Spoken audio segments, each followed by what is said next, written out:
les restes les aussi. Est-ce que ma prémisse est sainte? Frère, ma conscience ça m'a pas famille autour de ça aux alagos le nom d'imate.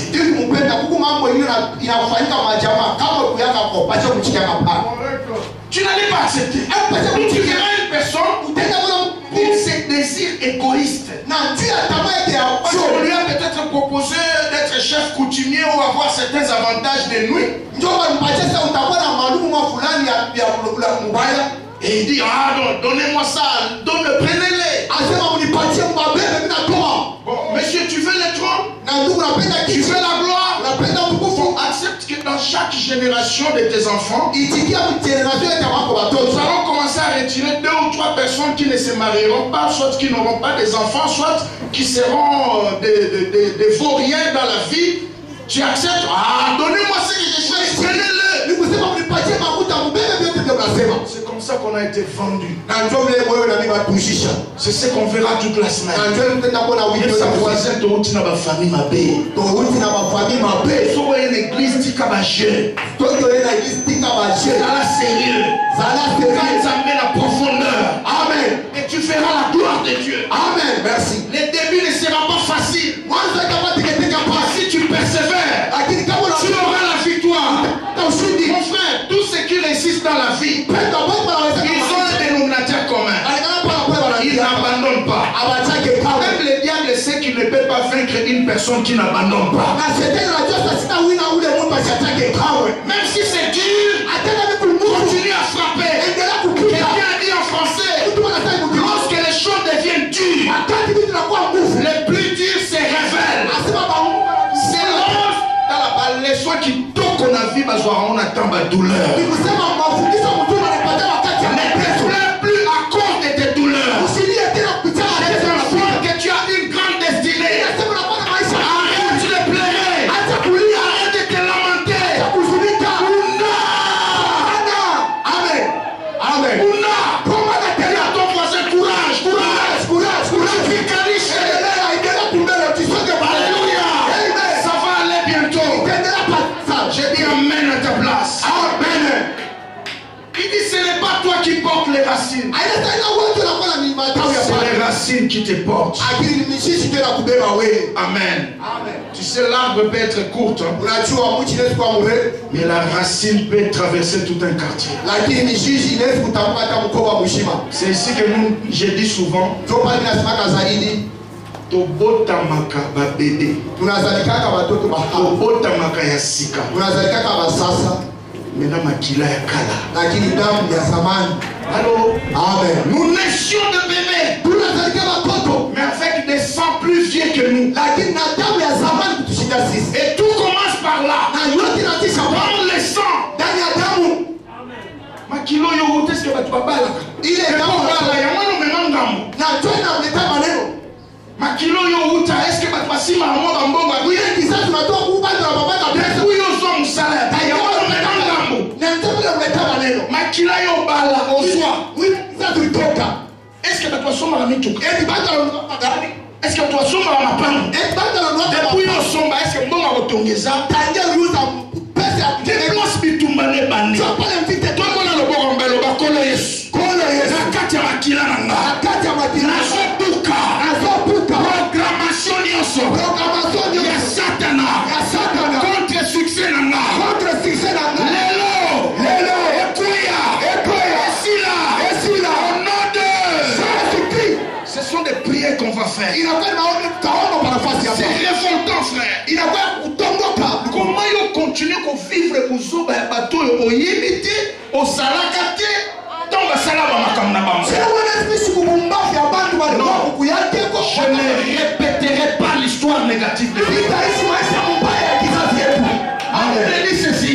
Regardez vos conducteurs, vos anciens, comment ils ont vécu leur vie et imitez leur conduite. Hébreux 13. Mais est-ce que dans votre famille là, est-ce que ça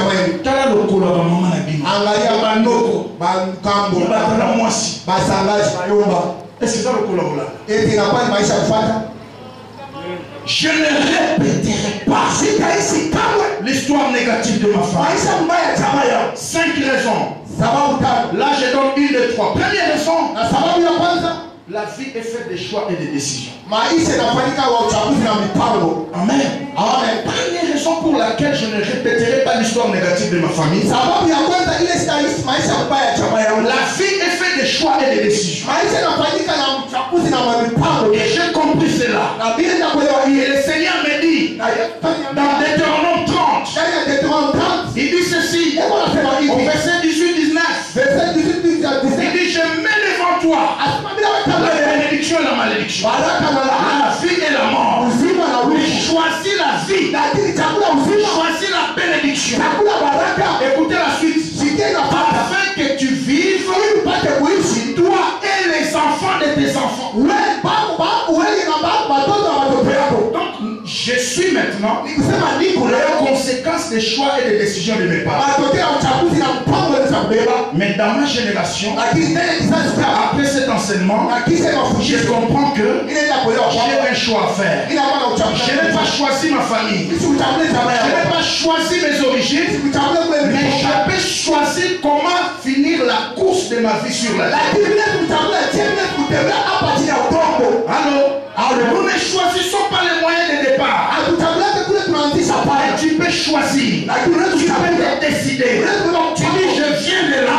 Mais par la grâce de Dieu, avant de quitter cette terre de son, j'arriverai là. Et mes enfants seront placés là. Et tu arriveras. La vie est faite de choix et de décisions. Nous devons harmoniser nos choix et nos décisions. Dans cette génération ici, j'entends quelqu'un dire Amen. Amen. Tu es né pour devenir. La foi en Christ nous donne le pouvoir non seulement de devenir enfant de Dieu, mais de devenir qui tu veux.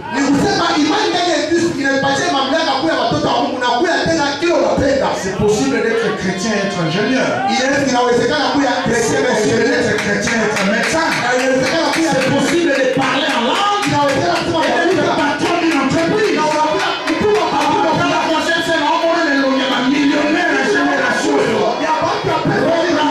C'est que si tu crois que la grâce de Dieu se repose sur toi, alléluia, les enfants seront toujours la tête et non jamais la queue. Je suis né pour influencer. Je suis un esprit céleste en mission sur la terre. Malgré les combats, malgré l'opposition, malgré toutes ces difficultés, j'accomplirai ma mission. Parce que celui qui est avec moi, on a combattu dès le ventre. Quand il est né, quand il grandissait, combat sur combat. Mais à la croix, il a dit tout est accompli. Parce qu'il a accompli sa mission. Moi aussi, j'accomplirai ma mission. Toi aussi, tu accompliras ta mission. Mais quand tu diras, c'était difficile. Amen. Mais j'ai réussi. Amen. Alléluia. Amen. Tu diras ça. Les gens qui passent mes âmes à ce qui sont là. Les gens qui passent mes âmes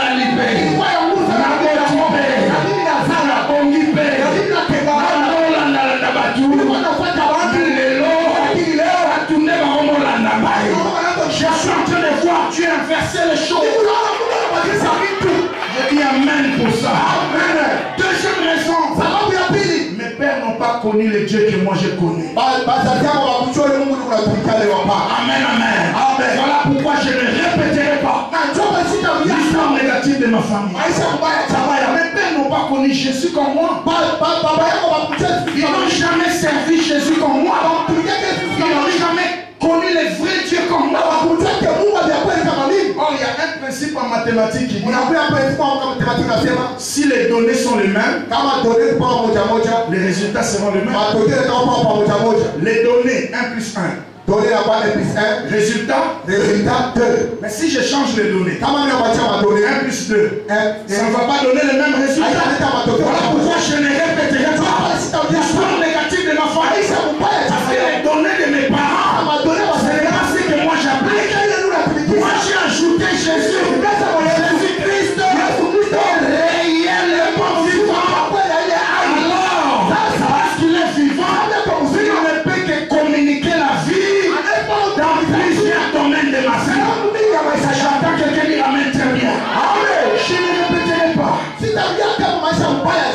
Parce que mes pères n'ont pas connu le Dieu que moi. C'est le sacrifice au Pessa dans Moussala Nzamba. Tata nous va Pessa dans troisième raison, je me suis décidé de voir ma vie comme Dieu la voit et non comme ma famille me l'a défini. Je ne répéterai pas l'histoire négative de ma famille parce que je me suis décidé de voir ma vie comme Dieu la voit et non comme ma famille me l'a défini. Ne laissez jamais ta famille définir ta vie. Tu appartiens à la famille céleste. Jésus est notre grand frère. J'attends quelqu'un dire Amen. Amen. Étant né de nouveau, officiellement tu as changé de camp. Dans Colossiens chapitre 1, à partir du verset 12, vous descendez. La Bible dit, béni soit Dieu le Père de notre Seigneur Jésus, qui nous a délivrés de la puissance des ténèbres. Écoutez la suite. Qui nous a transportés. Alléluia. Dans le royaume du Fils de son amour. Tu as changé de camp. Tu appartiens à une autre famille. Qui est la famille céleste. Quel est le principe de notre famille? Nous sommes des esprits célestes en mission sur la terre. Nous sommes nés pour influencer. Nous sommes nés pour dominer. Parce que notre royaume, c'est celui qui contrôle tous les royaumes. Ça contrôle le royaume de la pauvreté, des célibats, des blocages, de maladies. Voilà pourquoi nous devons nous retrouver au-dessus du flot. Et son voisin dans la génération signature. Amen. Finalement, famille sont définies rien. La génération signature. Est-ce que tout le monde dit Amen? Amen. Parce que la Bible dit, dans Isaïe 60, verset 1 à 4.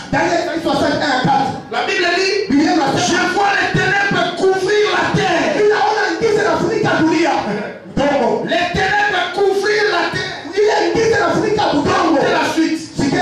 Mais ceux qui ont fait les Français, ils savent qu'il y a un mais positif et un mais négatif. Il y a un mais qui vient après la phrase pour annuler tout ce qui est passé. Il y a aussi un mais qui confirme la continuité des choses.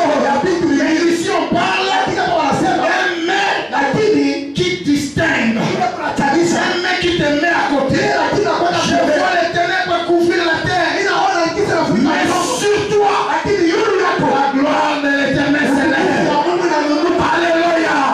Je vois les ténèbres dans ta famille. Mais sur toi, je vois la lumière. Je vois la gloire. Je vois la prospérité. Je vois la bonne santé. Je vois une famille équilibrée et bénie.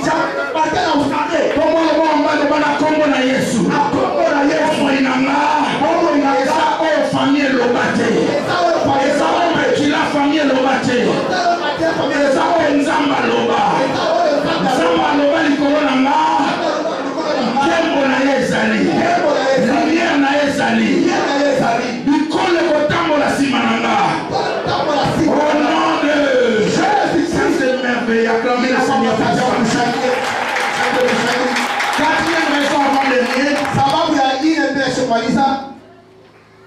Quatrième raison pour laquelle je ne répéterai pas l'histoire négative de ma famille. Il n'y a rien pour rien dans la vie. J'ai compris qu'il n'y a rien pour rien dans la vie. Mon frère, rien n'est gratuit sur la terre. Alléluia.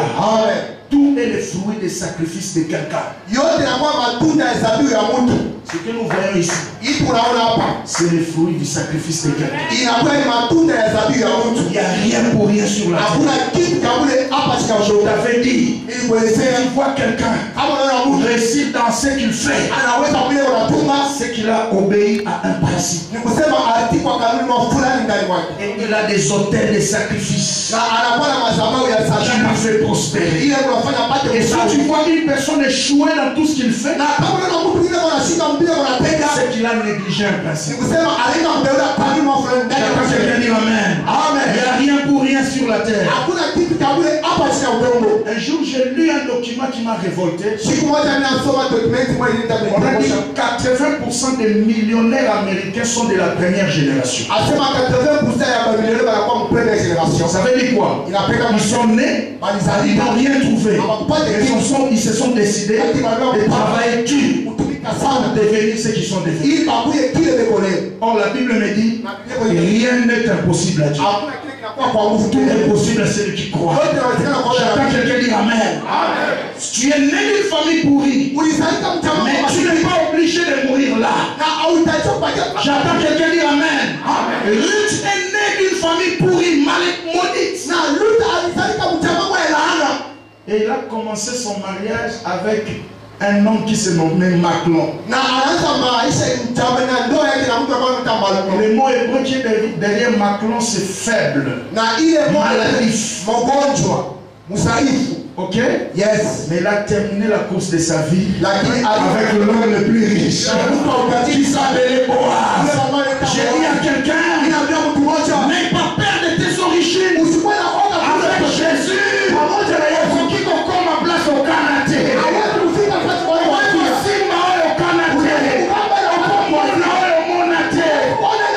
Alléluia. Rien n'est impossible à Dieu. Tout est possible à celui qui croit.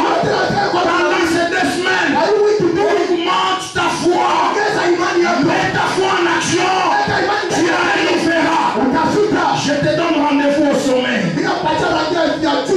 Alléluia. Amen. Bats-toi, frère. Entre dans la méritocratie.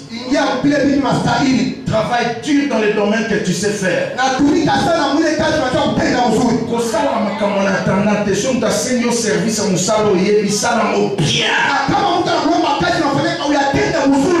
Recherche l'excellence. Votre vie ira toujours dans la direction de vos pensées.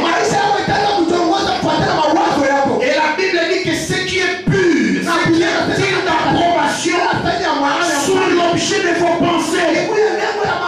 J'entends quelqu'un dire amen. Amen. Vois grand, parle grand, pense grand et tu arriveras. Sortez dans cette façon médiocre de la vie chrétienne. On a entendu l'ensemble Punda.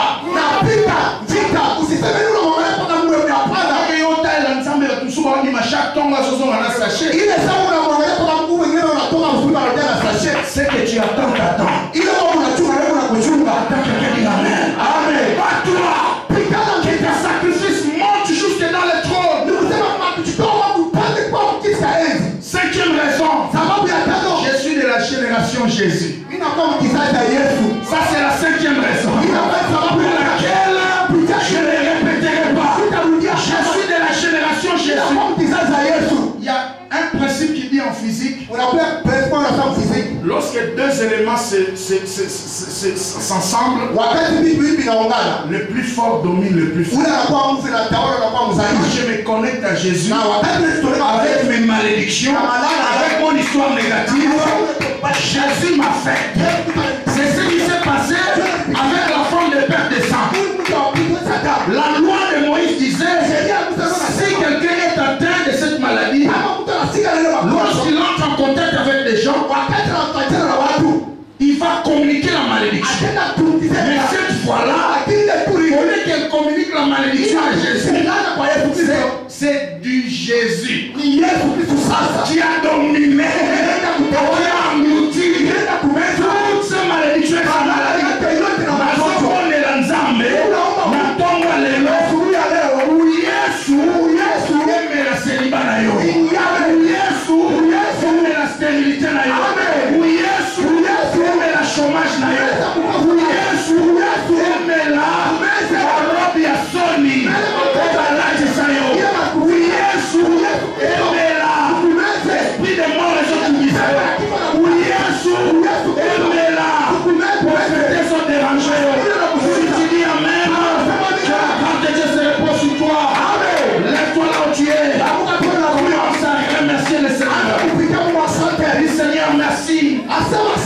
J'ai compris pourquoi je ne répéterai